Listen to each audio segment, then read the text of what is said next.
Na nossa terceira aula de escatologia, nós queremos juntos falar das teorias sobre o arrebatamento da igreja. Existem muitas teorias, existem muitas escolas, 4 escolas que falam sobre o arrebatamento da igreja. Como será esse arrebatamento?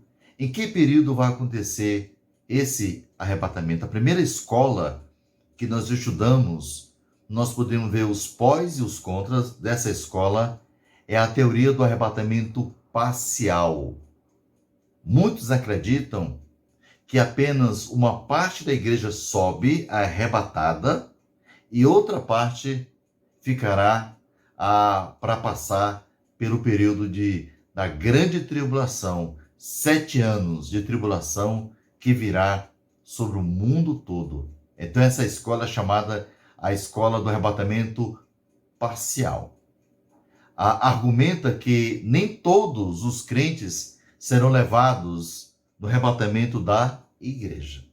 Que também que tenham atingido certo nível de espiritualidade que os torne dignos de serem incluídos. Somente aqueles que chegaram a um nível tão alto, um nível tão elevado de espiritualidade, que essas pessoas são dignas de serem arrebatadas, e que nem todos os crentes chegaram a esse nível, somente uma parte desses crentes. Existem muitos textos bíblicos citados por essa escola do arrebatamento parcial, que eu gostaria de compartilhar com você esses textos e interpretá-los à luz da Bíblia. Nós temos Tito 2:13, 2 Timóteo 4:8 e Hebreus 9:28.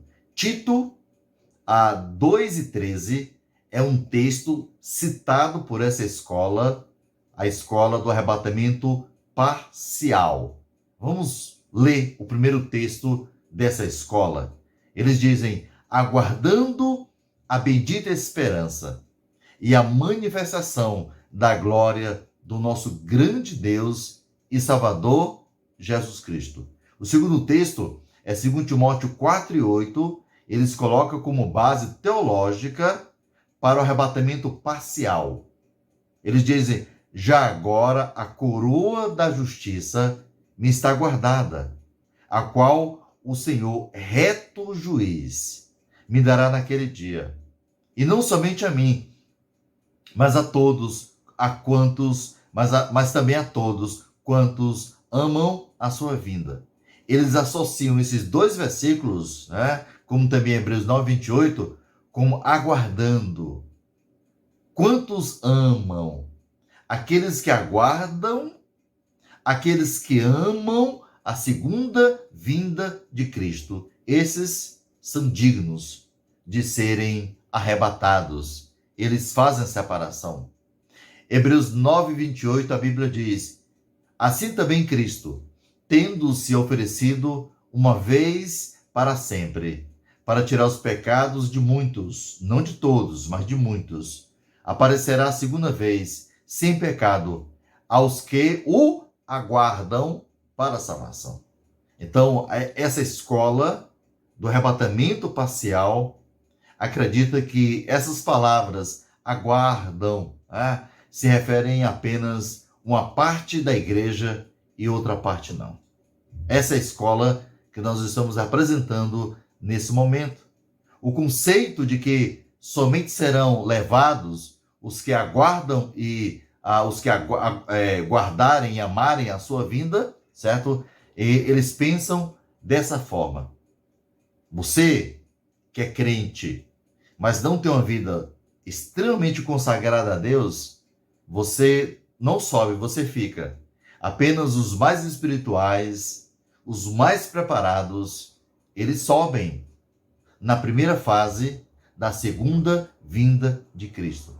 Essa é a escola, o arrebatamento parcial. Quais são as dificuldades doutrinárias dessa teoria? Quais são as dificuldades que nós não aceitamos essa escola. O parcialista, a escola parcial, precisa negar o ensinamento do Novo Testamento. Essa escola, ela não concorda do ensinamento do Novo Testamento sobre a unidade do corpo de Cristo. Essa escola, ela nega essa unidade do corpo de Cristo. A igreja, ela é uma unidade, é um corpo. A Bíblia diz, em 1 Coríntios 12, capítulo 12, os versos 2 e 13, fala dessa unidade chamada igreja. Preste bem atenção no texto. O texto diz o seguinte: porque assim como o corpo é um, e tem muitos membros, falando de igreja, e todos os membros, sendo muitos, constituem um só corpo. Assim, pois em um só Espírito, todos nós fomos batizados em um corpo, quer judeus, quer gregos, quer escravos, quer livres, e a todos nós foi dado beber de um só Espírito. Está dizendo o seguinte, que todas aquelas pessoas, de qualquer nacionalidade, seja descendente das 12 tribos, se ele toma uma decisão, se ele abre o coração para Cristo e recebe a Cristo como seu Salvador e Senhor, essa pessoa, ela faz parte da igreja, do corpo de Cristo. Não de uma organização, mas de um organismo vivo chamado igreja, a noiva de Cristo. Então, nós chamamos de corpo. Então, a gente chama isso de unidade do corpo de Cristo.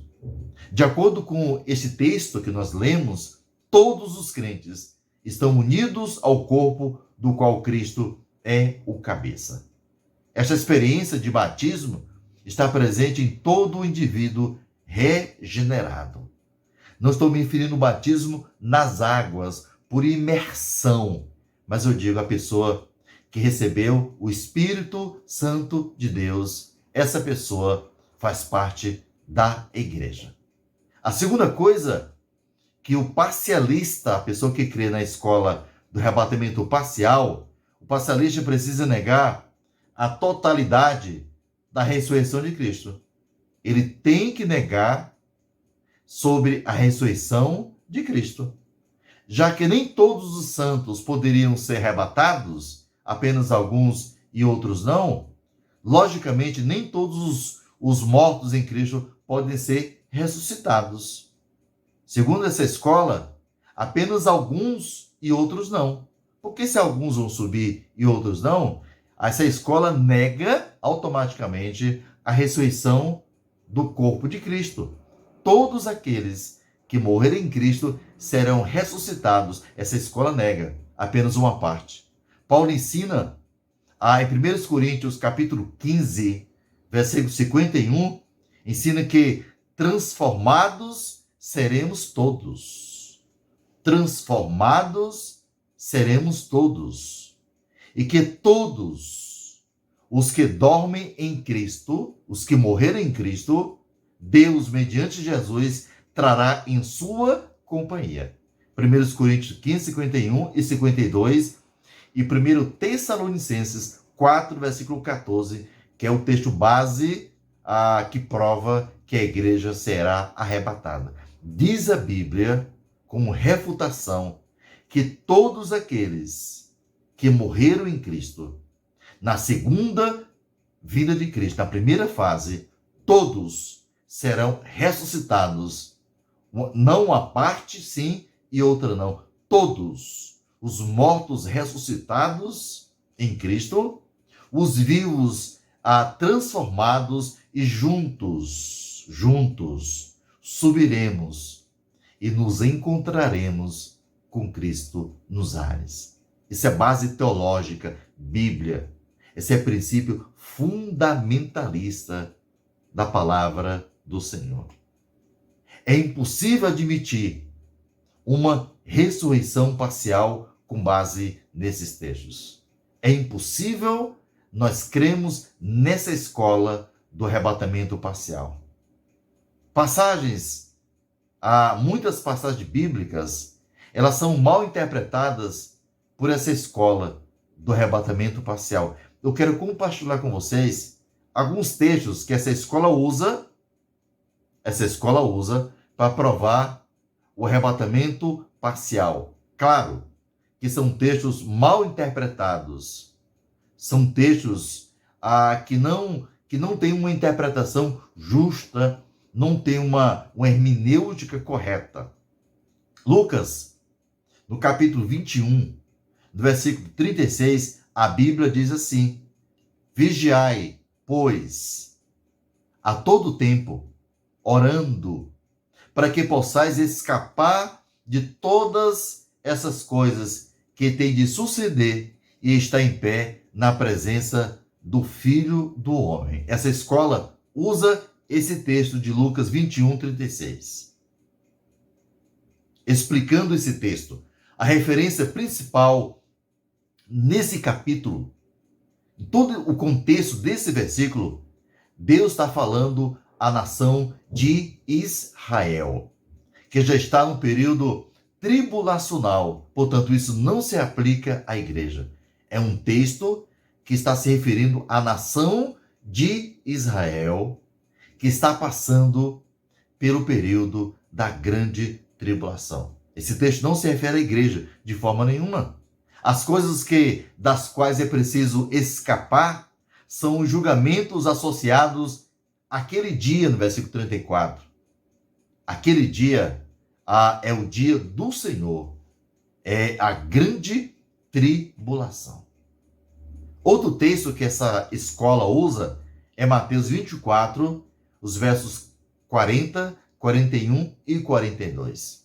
Essa escola usa esse texto para colocar como base o arrebatamento parcial. O texto diz assim, de Mateus 24: então, 2 estarão no campo, um será tomado e deixado o outro. 2 estarão trabalhando no moinho, uma será tomada e deixada a outra. Portanto, vigiai, porque não sabeis em que dia vem o vosso Senhor. Então, essa escola usa esse texto para dizer que são 2 grupos. Uma parte da igreja fica menos santificada e os mais santificados sobem para encontrar com Cristo nos ares. E usa esse texto como base. Esse texto não se aplica à igreja. Esse texto não está se referindo ao arrebatamento parcial de forma nenhuma. Essa passagem também está num discurso em que o Senhor descreve seu plano para Israel, que já está no período tribulacional. Quando a Bíblia fala a levada aqui são os ímpios, que vai a julgamento, e a deixada fica para a bênção milenar. Os levados, os ímpios, para julgamento, e a deixada se refere à nação de Israel e os gentios, que vão se converter na grande tribulação e que vão gozar do período milenar, um período de 1000 anos aqui na Terra, que nós falaremos futuramente sobre o período milenar. Essa não é a perspectiva futura da igreja. Essa é uma perspectiva futura da nação de Israel e dos gentios salvos na grande tribulação. Outro texto que é usado por essa escola, o último texto, é Hebreus 9 e 28. Hebreus 9 e 28 diz o seguinte: assim também, Cristo, tendo se oferecido uma vez para sempre, para tirar os pecados de muitos, aparecerá segunda vez sem pecado aos que o aguardam para a salvação. A expressão desse texto, aos que o aguardam, é usada aqui como sinônimo de crente ou igreja, já que essa atitude constitui a atitude normal dos redimidos de Deus. Todos aqueles que o aguardam são crentes, são convertidos. Aqui não é uma parte salva e outra parte salva, mas que vai passar. Esse texto não se aplica, é uma interpretação errônea, equivocada daqueles que defendem uma escola parcial. Os crentes são os que aguardam o Salvador.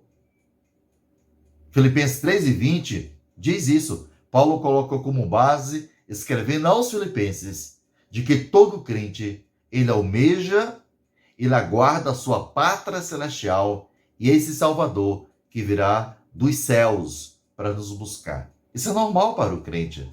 Todo cristão que é cristão, aquele que não é cristão, não aguarda, mas todo cristão, salvo, redimido, lavado pelo sangue precioso de Cristo, essa pessoa aguarda a volta gloriosa do Senhor Jesus. Ou esperam a bendita esperança. Tito 2:13, todo crente, ele anseia por esse momento. A bendita esperança da volta de Cristo é o que nos faz andar com os pés firmes nesse planeta. É o que faz a gente vencer as dificuldades, as batalhas, porque nós olhamos para o futuro.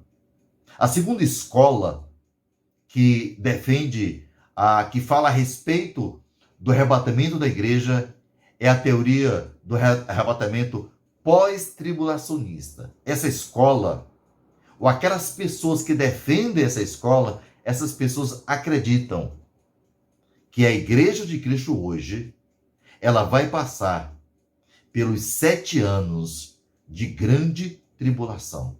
A igreja, ela vai passar pelo período tribulacionista, pelo período de tribulação. Os 7 anos, a igreja precisa passar pela grande tribulação, diz essa escola.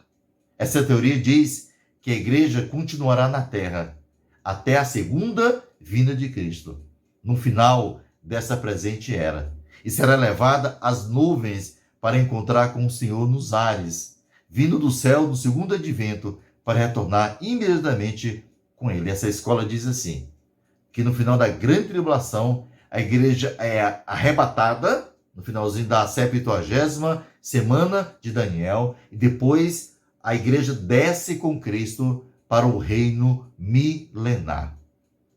Então a igreja, ela não vai ser arrebatada antes da grande tribulação, mas após a grande tribulação. Qual é a base essencial que essa escola usa? Essa escola usa uma base teológica. O pós-tribulacionista precisa basear-se numa negação do dispensacionalismo. Essa escola, ela não acredita nas dispensações. E quais são elas? Nós temos a inocência, a consciência, o governo humano, a promessa, a lei, a graça e o milênio. São 8 dispensações. Nós falamos na nossa introdução. Então, essa escola, a escola que acredita que a igreja vai passar pela grande tribulação, essa escola, ela nega as dispensações. Só assim colocará a igreja naquele período que é particularmente chamado a grande tribulação. É chamada, sabe como? Em Jeremias, capítulo 30, versículo 7, tempo de angústia para Jacó. Nós vamos ver futuramente que a grande tribulação, ela tem como objetivo atingir a nação de Israel. A nação de Israel vai passar pela grande tribulação. E no final da grande tribulação, a nação, com base em alguns textos bíblicos, Romanos 11:26, a nação vai se converter. Jesus virá de Sião dos céus com a sua igreja noiva. A nação vai reconhecer Jesus como Salvador e como Senhor. Então, nós podemos entender que é chamada assim. Consequentemente, a posição pós-tribulacionista repousa na negação das distinções entre Israel e a igreja. Qual é a diferença? Como é que nós podemos distinguir Israel e igreja? Qual é a diferença, pastor? Tudo não é a mesma coisa? Não. Existem diferenças entre Israel e a igreja. Qual é essa diferença? Eu quero mostrar que igreja é igreja, Israel é Israel. Então, qual é a diferença? Distinções. Para Israel, o propósito divino. Para a nação de Israel, todas as promessas terrestres nas alianças. A nação de Israel tem promessas que Deus deu à nação, promessas incondicionais que Deus vai cumprir, nós chamamos das alianças. Veremos sobre as alianças futuramente nos nossos estudos escatológicos, mas nós temos todas as promessas terrestres que as alianças irão se cumprir para com a nação de Israel. Com relação à igreja, qual é a diferença? As promessas celestiais no Evangelho. Nós não temos nenhuma promessa para com a igreja de terra. Essa promessa foi dada para a nação. Mas o Deus prometeu para a igreja o quê? Os céus, morada celestial. Isso é destinado à igreja, não à nação de Israel. Então, por isso que igreja é igreja, Israel é Israel. A distinção para com a nação de Israel com relação à descendência de Abraão.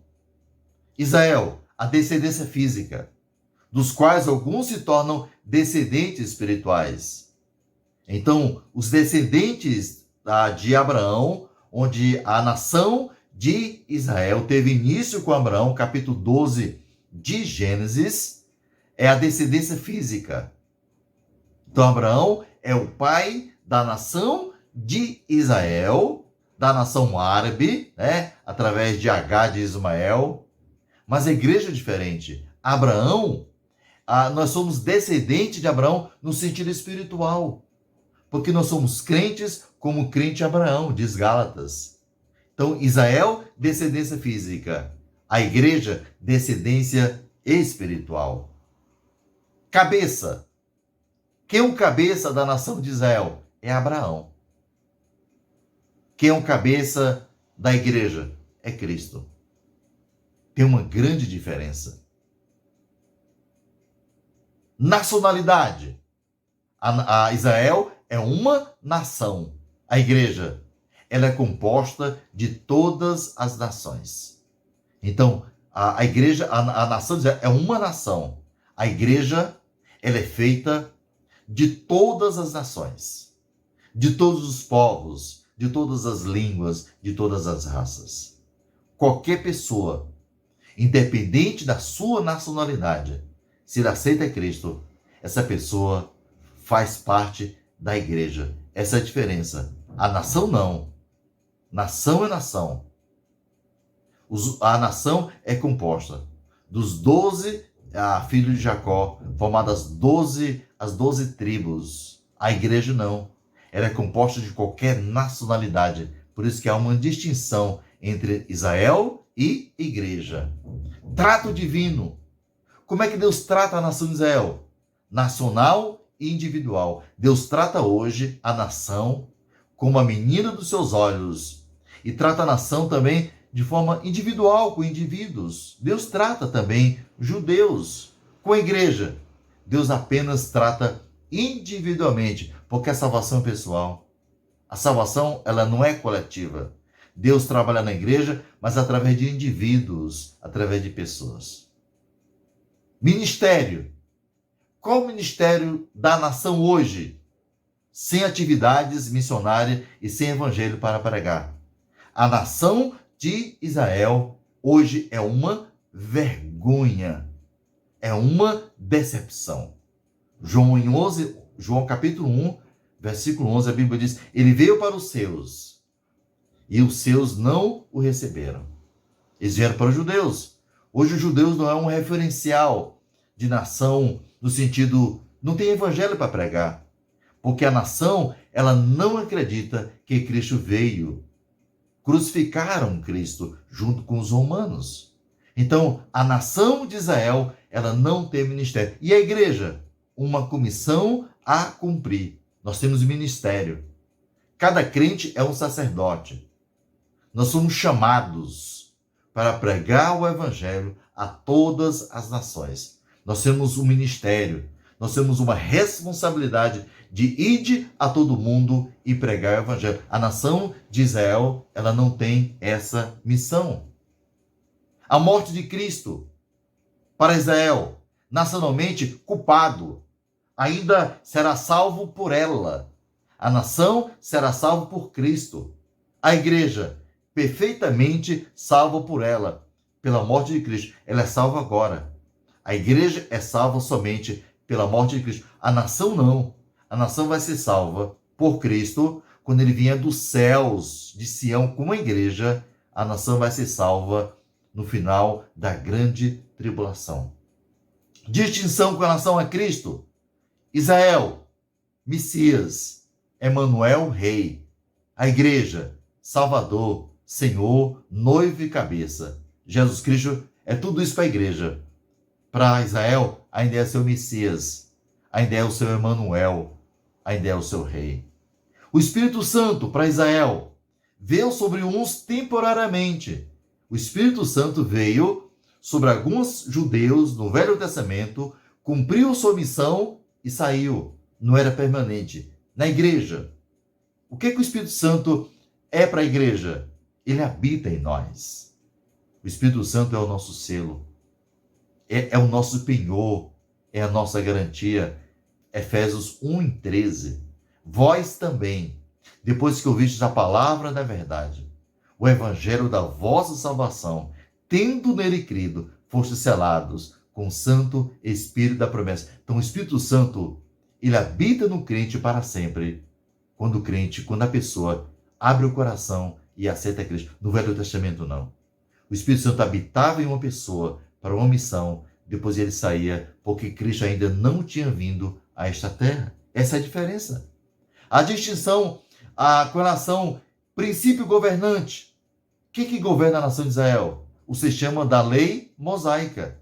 Porque os judeus ainda acreditam na lei mosaica, na lei de Moisés. A igreja, o sistema de graça.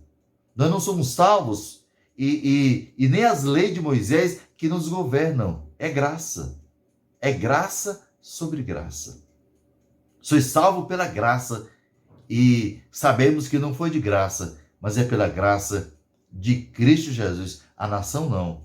A nação não crê nessa graça. Capacitação divina. A nação de Israel não tem nenhuma.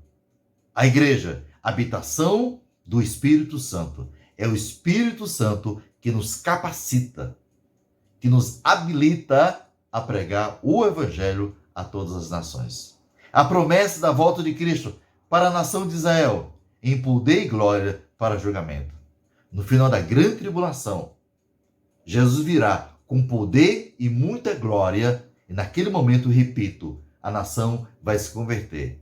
Com relação à igreja, para nos receber para si mesmo. Essa grande promessa, porque ele vai vir para receber a sua igreja, a sua noiva, para morar para sempre com o Senhor. Reino de Cristo na terra. Quando Cristo vier reinar aqui na terra, no período de 1000 anos, como é que vai ser a nação de Israel? Súditos. E a igreja? Co-herdeiros.